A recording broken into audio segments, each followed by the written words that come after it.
Does your podcast app spark joy? Tidy up your streaming with Spotify. After all, how many streaming apps are you juggling these days? On Spotify, you can find all your favorite podcasts and music in one app free. Keep track of your shows, manage downloaded episodes, and explore similar new podcasts. So thank your old podcast app and place it in the bin. Listen to podcasts free on Spotify.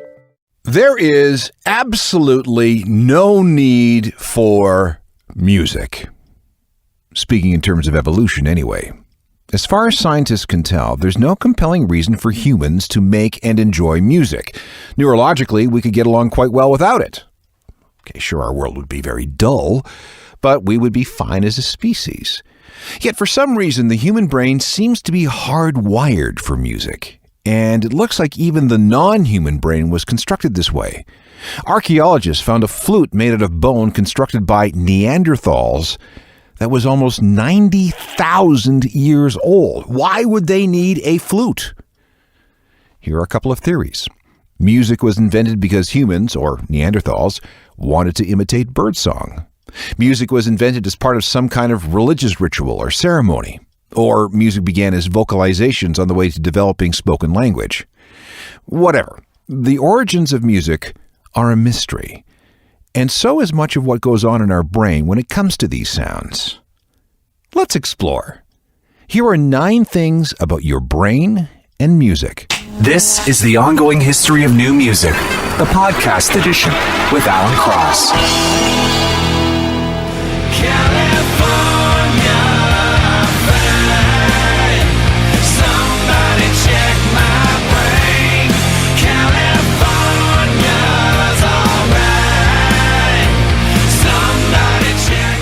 Check My Brain, a single from Alice in Chains and their 2009 album Black Gives Way to Blue.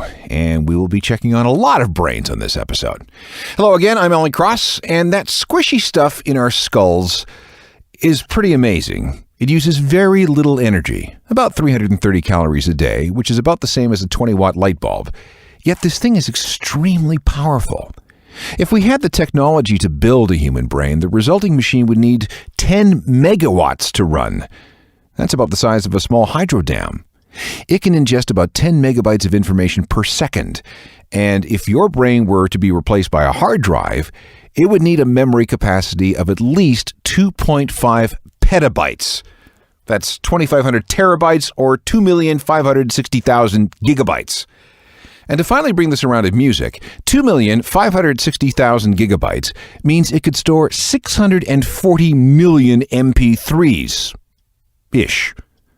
That's about 16,000 iPod Classics, which Apple doesn't make anymore, so never mind.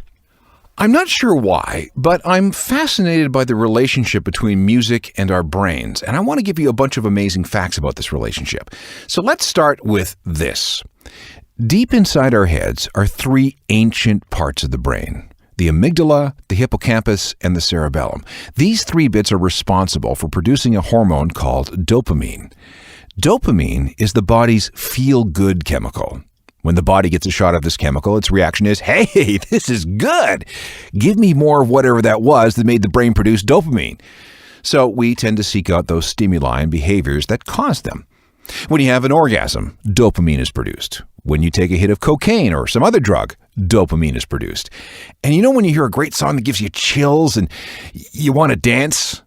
That's dopamine. So in other words, our brains are built to respond to sex, drugs, and rock and roll. That's amazing brain versus music fact number 1. Neurologically speaking, sex and drugs and rock and roll are pretty much the same thing. Sex and drugs and rock and roll. Sex and drugs and rock and roll. Sex and drugs and rock and roll. Sex and drugs and rock and roll. Ian Jury and the Blockheads with Sex and Drugs and Rock and Roll, which sums up the whole idea of dopamine production in our heads. All right, amazing brain versus music fact number 2 also involves dopamine in music, but in this case, we're talking about the suppression of it. And it could explain why you're not getting an adequate emotional jolt from music these days. Let's talk about MP3s.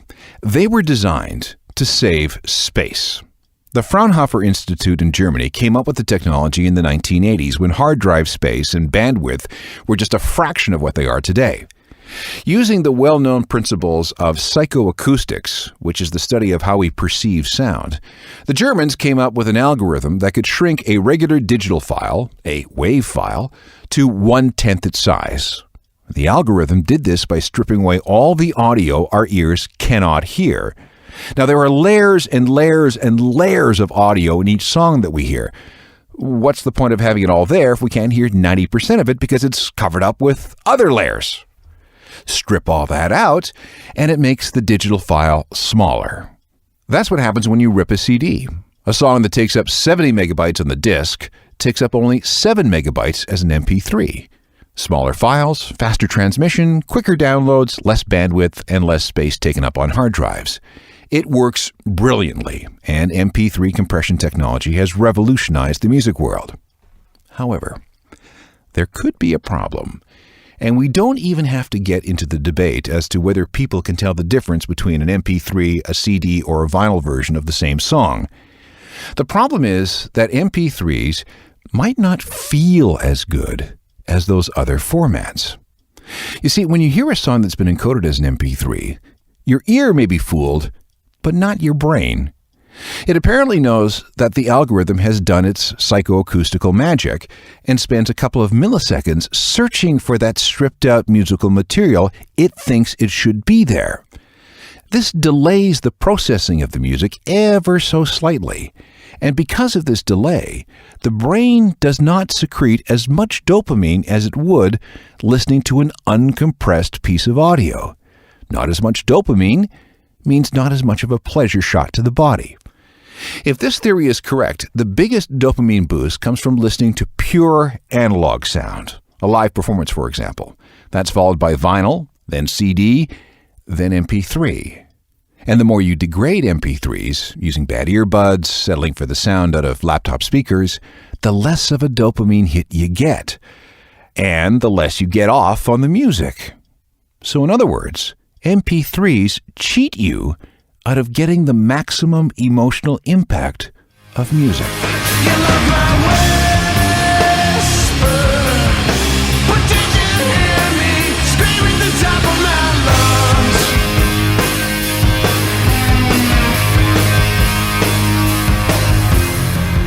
So you cried that song. Let's move to amazing brain versus music fact number 3. Music can work better than drugs for some things. As the brain operates, its activity can be observed as neural oscillations, electrical impulses given off by our own personal force, for lack of a better description. And most people call these oscillations brain waves. There were delta waves, theta waves, alpha waves, and beta waves. They're all at different frequencies and are produced when we're doing different things, sleeping, dreaming, trying to visualize something, or just going about our business. These waves operate at very low frequencies, but scientists have discovered that if they transpose these waves up to frequencies we can hear, the frequencies of music, they can be used for all sorts of interesting things. For example, Katinka Klein is a classically trained cellist. She's figured out a way to duet with her brain. What she does is she straps an EEG receptor to her head, which transforms beta waves from her neural oscillations into audible sound, which she then plays along to. Listen.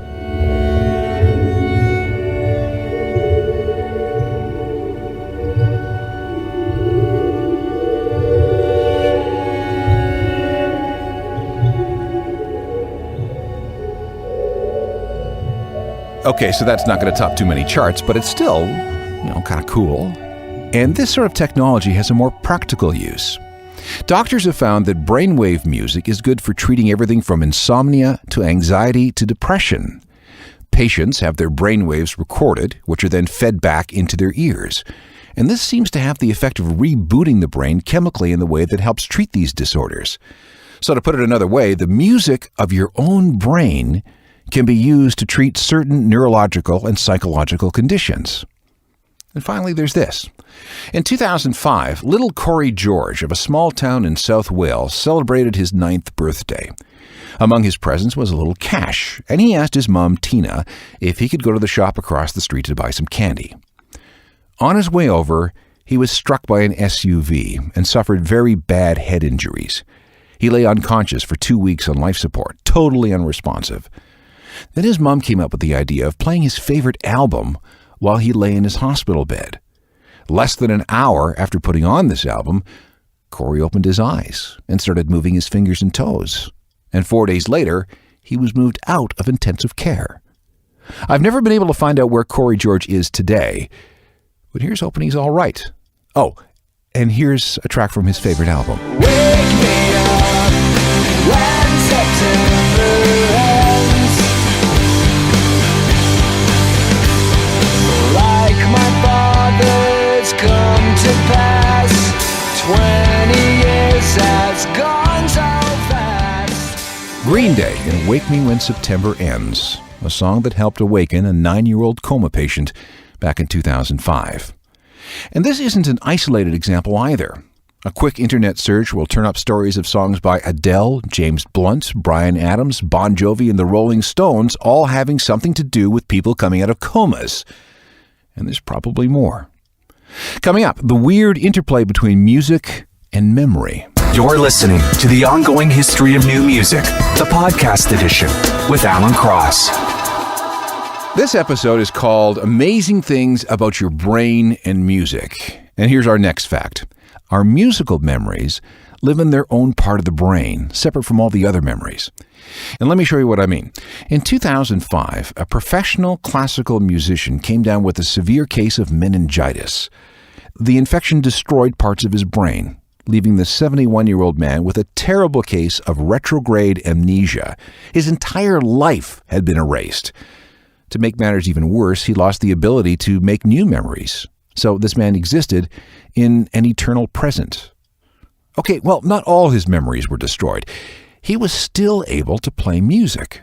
Complicated pieces he learned decades back. He was able to sight-read new music, and he had the capacity to memorize that new music. What this says is that our music memories are separate and isolated from our day-to-day memories and all the events and people and experiences from our lives. Another example. Doctors found an aneurysm the size of a golf ball in the skull of an Ottawa woman named Alison Woyewoda. She's a lifelong musician and performer. After the surgery, as is sometimes the case with these tremendously complex operations, Alison awoke to find that she had lost the ability to speak. She couldn't concentrate, she couldn't read, she couldn't write. However, the moment she was wheeled up to a piano, she could play. Neurologists know that speech and music are somehow closely related because of their common need for melody, tonality, rhythm, and tempo. Alison's music therapist could see that something was locked inside her brain. Could music be used to bring it out?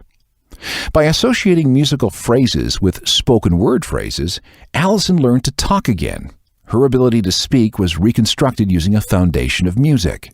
Today, she can speak, perform music, and sing in 3 different languages. It was really hard, but it all worked. Here's the situation in my house.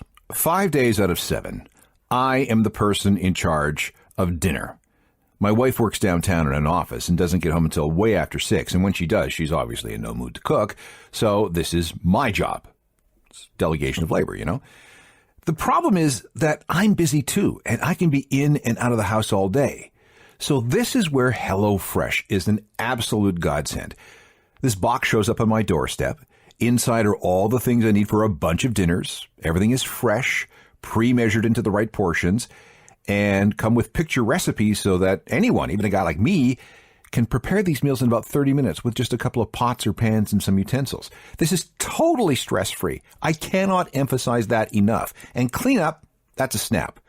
And the food is absolutely delicious. The menu keeps changing so nobody gets bored. One day it's some kind of comfort food. We might want to try a vegetarian option one night. And the next day it's some kind of world cuisine. We had this Thai dish. That was absolutely amazing. And before HelloFresh, I would have never, ever tried this on my own.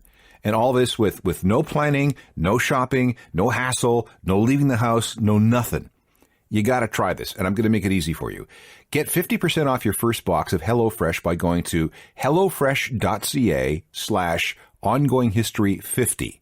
and then you need to enter the promo code ongoinghistory50. Okay? HelloFresh.ca/ongoinghistory50 and the promo code ongoinghistory50. HelloFresh. You won't regret it. And here's one more example. My grandfather lived to the age of 102, and for the last 2 years of his life, he was plagued by a series of mini strokes, which led to both dementia and an inability to speak. He often didn't even know when people walked into his room, let alone recognize them. He was that out of it. However, he had a little radio by his bed, and when one of his favorite songs from when he was young came on, he'd start to hum and even sing. It was a remarkable thing to see. So how is all of this possible? It can only be because music memories and regular memories live in different places in our heads.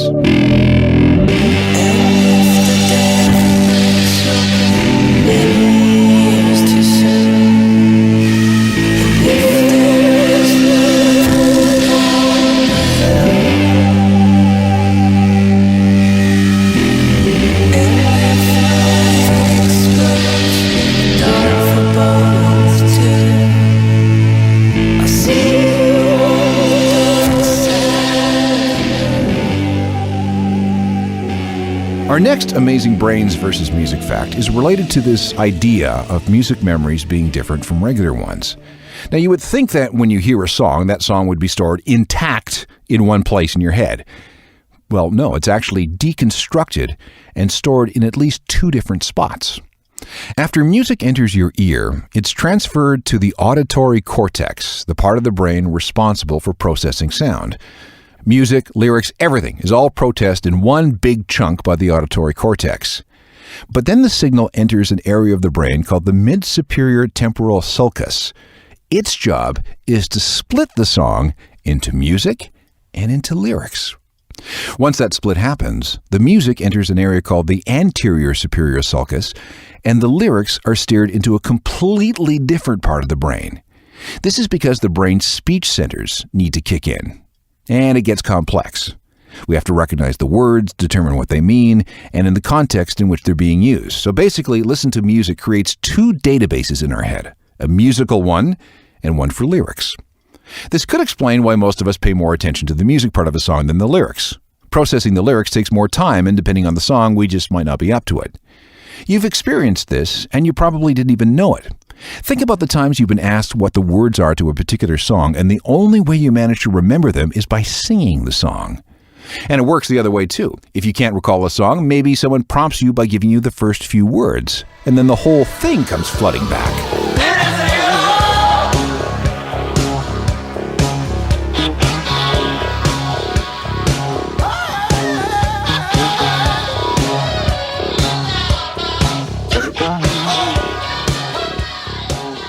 Okay, how about this for our next amazing fact about your brain and music?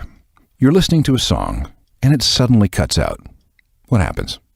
Well, the song keeps going on in your head for a few seconds because the brain automatically tries to fill in the sudden silence with what it has stored in its musical database. And I know this has happened to you. A song somehow gets stuck in your head. A snippet of the track gets caught in a loop, and it drives you insane because it won't stop. Almost 100% of the population experiences this at some point. There are many names for this neurological phenomenon. Musical imagery repetition, involuntary musical imagery, non-Palanecusis auditory hallucinations, stuck song syndrome. But the most common phrase seems to be earworm. A couple things about earworms. If you're a woman, chances are they last longer for you and are more irritating than what guys experience. More than 3/4 of all earworms involve music with lyrics. People don't tend to get just purely instrumental earworms. It does happen, but it's just not all that common. If you have OCD, you are more susceptible to earworms. We don't know why. And most of these earworm loops are no longer than 30 seconds. Why? Well, because that's about the buffer size of the RAM in your auditory cortex. For some people, earworms are debilitating. They're a serious handicap. They can persist for days, weeks, months, years, and they can be very loud and very distracting. For those people, only strong OCD medication seems to work. But what about everybody else? Oddly enough, The best cure for an earworm seems to be to do a Sudoku. The kind of brain processing required to do one of those puzzles seems to be quite effective at flushing out the audio cache of your auditory cortex and thus squishing the earworm. It's happened to me. I've tried it. Seems to work. Or I may be just imagining things. Either way, a couple of Sudokus have kept me from going crazy.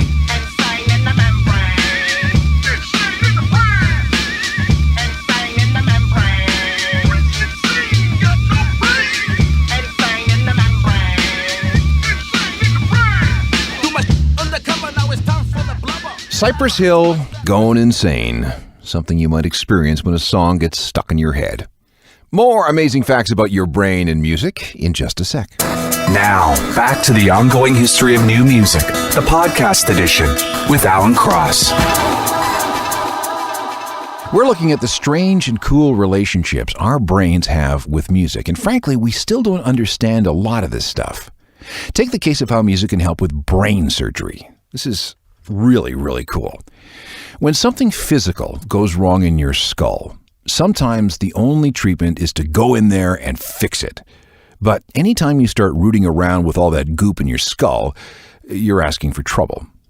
While neurologists have made great progress in mapping the brain and what parts are in charge of what functions, everybody is just a little bit different.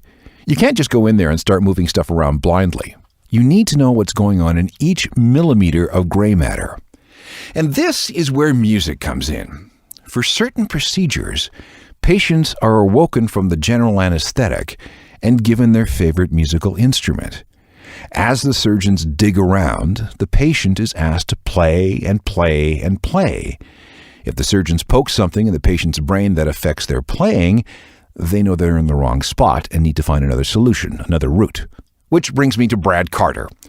Brad had become unable to play the guitar because of severe tremors in his hands due to Parkinson's disease. But if you Google his name now, you'll be led to a bunch of sites that show video of him shredding on a guitar while surgeons put some deep brain stimulation electrodes in his head. His skull is screwed into a frame to keep his head still. Otherwise, though, he's wide awake and free to rock out and sing, which is exactly what the surgeons needed him to do. This was the only possible treatment and the only way the surgeons could conduct the surgery. And it worked great. So there's another amazing brain versus music fact. Music can assist with brain surgery. Which brings me to this Metallica song called Crash Course in Brain Surgery.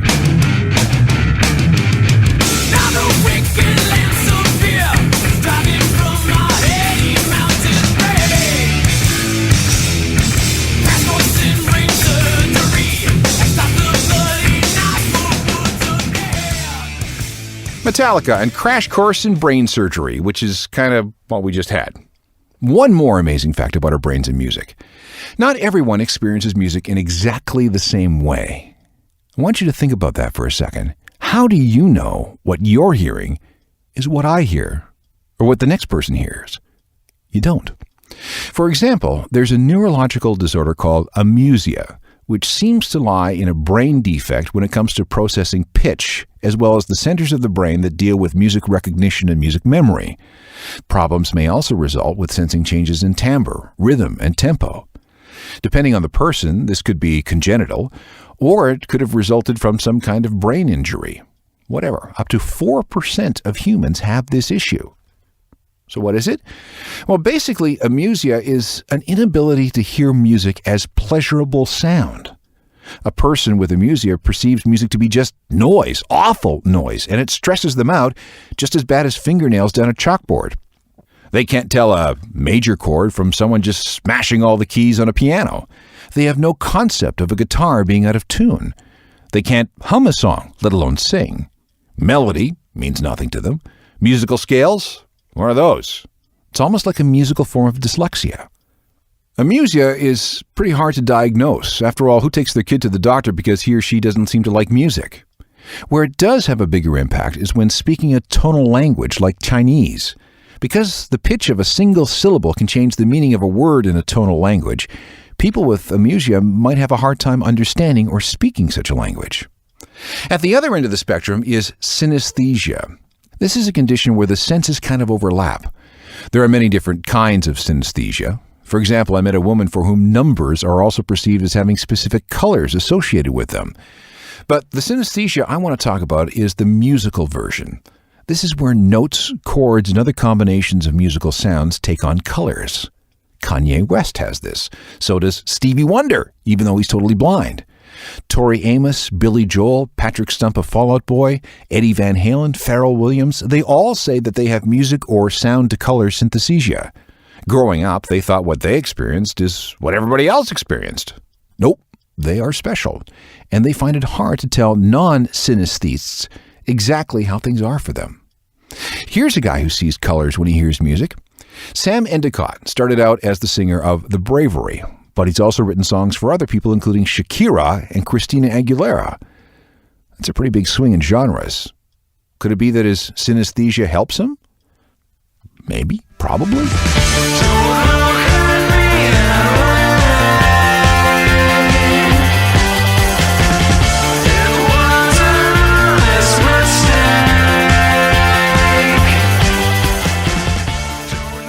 Back in a moment.